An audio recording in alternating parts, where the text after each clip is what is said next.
One farmer captured that mood in a headline that reads, "Trump's tariffs are no fun for farmers like me." There was a time when, if someone asked, "Where does the world get its wheat?" the answer came quickly and confidently, from the United States. From the golden waves of Kansas to the endless plains of North Dakota, American wheat wasn't just a commodity. It was a symbol, a standard, a promise. But now, in the 2025-26 season, that symbol is fading. According to the USDA, U.S. wheat exports are projected to fall to just 21.8 million metric tons, the lowest in modern memory. And across the border, Canada is expected to export 27 million tons, overtaking its southern neighbor with little fanfare and no resistance. No speeches, no headlines, just numbers that speak louder than any policy. The U.S. has been surpassed, not by innovation, but by consistency. This wasn't a lucky year. It was a calculated pivot. After harsh tariffs on canola exports from China and the U.S., thousands of Canadian farmers did something bold. They shifted. Out went canola. In came spring wheat, and with it, a renewed national export strategy. With the help of high-efficiency hybrid seeds, federal incentives for crop diversification, artificial intelligence integrated irrigation and soil testing, real-time export tracking systems, Canada didn't just meet expectations, it crushed them. By December 11th, nearly 22.2 million tons had already been shipped abroad. Saskatchewan became a shipping nerve center. Manitoba retooled entire warehouse networks. At the Port of Vancouver, grain vessels departed like clockwork, carrying loads to Asia, the Middle East, and beyond. Canada wasn't just delivering wheat, it was delivering certainty. Meanwhile, in the heart of American farmland, the story felt different, bleaker, more silent. Spring wheat acreage shrank to just 9.4 million acres, the lowest since 1970. For many farmers, it wasn't a question of will, it was a matter of survival. Input prices soared. Climate conditions worsened. Labor shortages due to immigration crackdowns left harvests unfinished. And as international markets pulled away, co-ops scaled back or shut down. In Kansas, grain silos sat full. In North Dakota, combines were parked early. In Washington state, export terminals once linked to Asia had nothing left to ship. But perhaps the most painful part was this. No one protested, because no one noticed. The global retreat, one customer at a time. Philippines canceled a shipment of 12,000 tons of U.S. wheat and ordered 110,000 tons from Canada and Australia. South Korea, U.S. market share fell from 35% to under 17% amid compliance issues. Canada surged past 60%. Mexico, frustrated by erratic U.S. export rules, slashed imports by 40%. Canada stepped in with smooth logistics and predictable paperwork. Italy, once loyal to U.S. durum wheat, shifted 45% of orders to Canada for better quality tracking and gluten control. These weren't political betrayals. They were practical choices. And the bread, it tasted the same. The pasta, just as firm. Only the source had changed. This was never about being the cheapest. And it's no longer about having the highest yield. It's about trust. In today's global economy, where one policy shift can sink a contract and a single late shipment can ripple across 5 nations, buyers are no longer chasing the biggest name. They want reliability, transparency, confidence.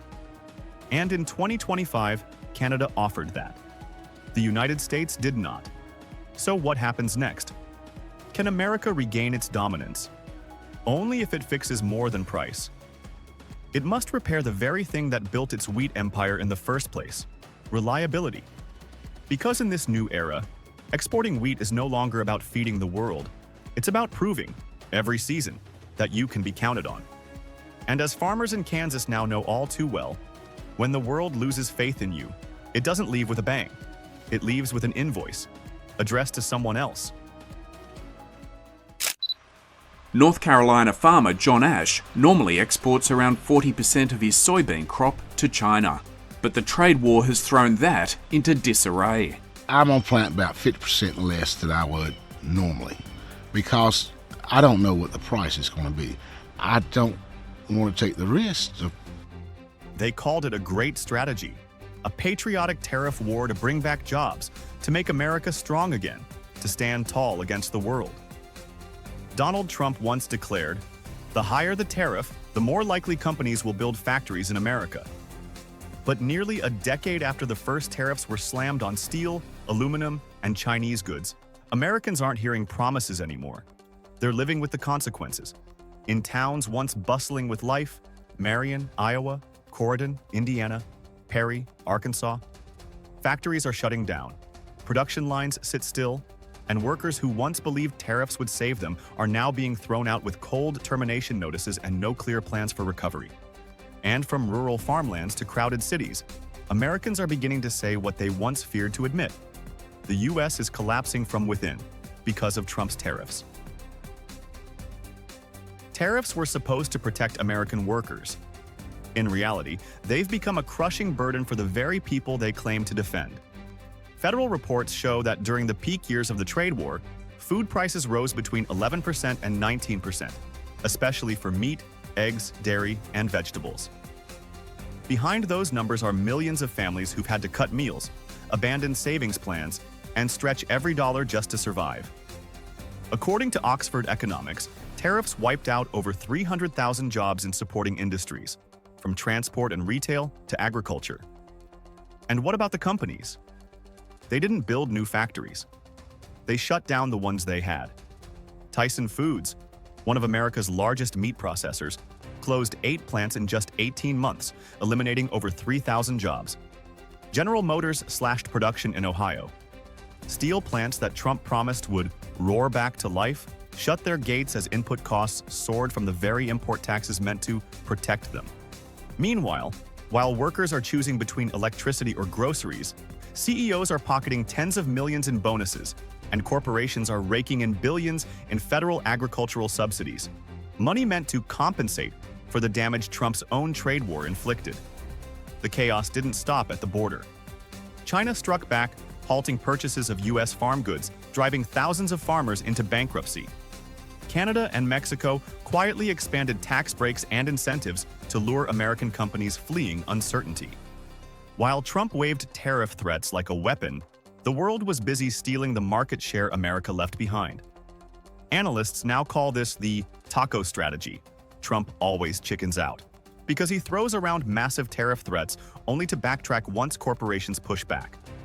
But this inconsistency has sown chaos across global supply chains, freezing business investment, slowing hiring, and leaving American families in a fog of economic anxiety.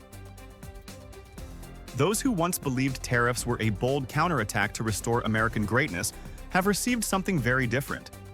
A whirlwind of economic instability, a policy sold as patriotic that's quietly dismantling the very fabric of American life. When you can't afford eggs, when your local factory is being dismantled, when your kid gets a smaller school lunch because the budget was slashed, you stop caring about which country the tariffs are hitting, because you're the one being hit. And if America doesn't reconsider this blind protectionism, if the voices of working-class families continue to be ignored, then collapse from within won't just be a warning.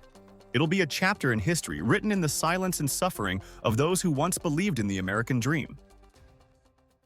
We're going to start sending letters out to various countries starting tomorrow, and they'll range in value from maybe 60 or 70% tariffs to 10 and 20% tariffs. On July 4th, while Americans celebrated their independence with fireworks and parades, President Donald Trump took a different approach. From the East Room of the White House, he launched the next phase of his global trade campaign, announcing that letters would be sent to countries around the world, laying out new U.S. tariff rates ranging from 10% all the way up to 70%. These tariffs, he said, would go into effect on August 1st. The message was clear: sign a deal or face the cost. With agreements already reached with Vietnam and the United Kingdom, Trump felt vindicated.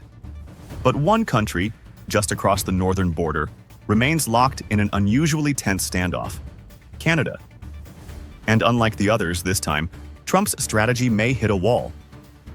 Trump says he plans to spend part of his 4th of July holiday sending letters to countries notifying them of their new tariff rates.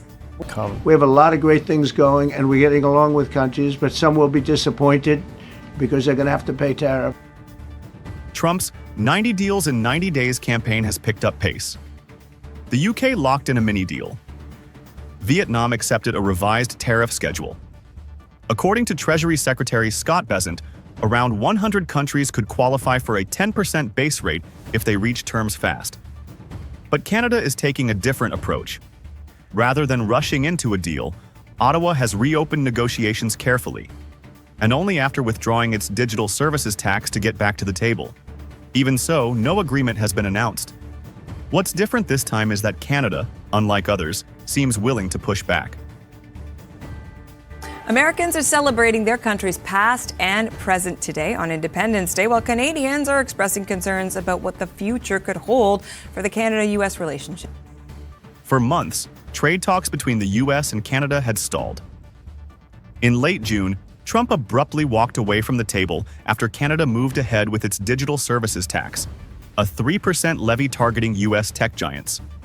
Days later, under pressure, Prime Minister Mark Carney repealed the tax to reopen negotiations. But the concessions stopped there. Unlike other nations, Canada hasn't rushed to finalize a new deal. Instead, it has taken a quieter, slower approach, reopening discussions but refusing to give in to every demand. That includes Trump's likely next target, Canada's dairy sector. Canada's supply management system, which uses quotas and tariffs to protect domestic milk producers, has long been a sore point for Trump. But for Canadian policymakers, it's a non-negotiable pillar of economic sovereignty. Reforms would require political capital, cross-provincial consensus, and potentially an act of parliament. Though dairy was not officially raised, the idea of including it in the talks has triggered political backlash in Canada. And so far, Carney has not signaled any willingness to make concessions. This resistance is more than symbolic. If no agreement is reached by the July 21st deadline, Canada could face tariffs as high as 70% on its steel, aluminum, and auto exports, sectors deeply integrated into U.S. supply chains. The risk here is mutual. According to Statistics Canada, over 75% of Canadian automotive exports, roughly 80 billion Canadian dollars per year, go directly to the United States. Meanwhile, U.S. manufacturers rely heavily on Canadian inputs, especially in the Great Lakes region. Trump's escalating tactics may spark retaliation, not just diplomatically, but economically. If the U.S. imposes sweeping tariffs on Canada, it could disrupt cross-border supply chains, increase prices for U.S. consumers, and trigger political blowback in Midwestern states.